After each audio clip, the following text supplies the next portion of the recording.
Bagian V, roh yang berjalan dalam bintang. Warisan raja yang tidak mati. Setelah wafatnya Pacal Agung, Palengki tidak serta-merta runtuh. Justru semangat dan kejayaannya berdenyut lebih kuat karena Pacal telah meletakkan dasar peradaban bukan hanya di atas tanah, melainkan di dalam batin rakyatnya. Putranya Kinich Balam II mewarisi takhta. Namun lebih dari sekadar gelar, ia mewarisi visi.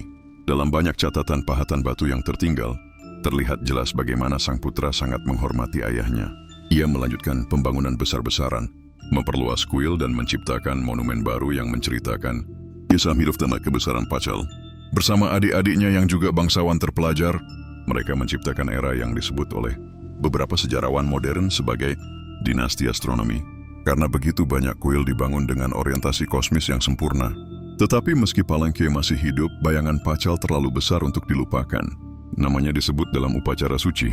Ia dianggap sebagai nenek moyang suci yang arwahnya tinggal di dunia langit. Setiap tahun, pada peringatan hari kelahirannya menurut kalender Hab, seluruh kota bersujud dan membaca ulang kisah hidupnya yang terpahat di dinding batu. Bagian Visu, misteri makam dan kebangkitan batu. Berabad-abad berlalu, pohon ceiba menutupi reruntuhan. Palengki tenggelam oleh waktu, dijarah alam, dilupakan manusia. Tapi Pacal belum selesai.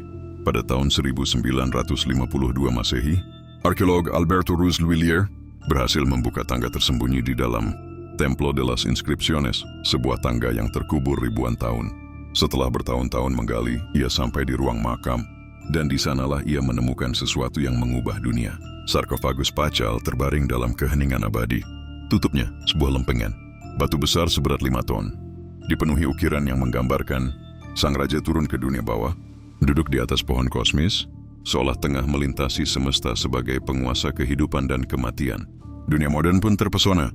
Beberapa bahkan menafsirkan gambarnya sebagai astronaut dalam roket. Tak memahami simbolisme maya yang dalam. Tapi sesungguhnya itu adalah Pacal, sang penjaga waktu yang menjelajahi alam jiwa.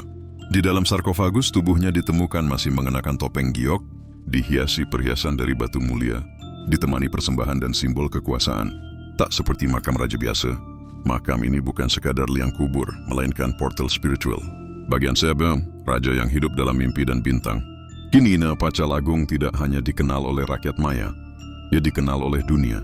Namanya tercatat dalam buku sejarah, tapi juga dalam hati mereka yang mengagumi kebesaran manusia, yang membangun bukan untuk dirinya sendiri, melainkan untuk peradaban, yang menjelma lambang keabadian. Bukan karena ia menguasai banyak wilayah, tapi karena ia menaklukkan waktu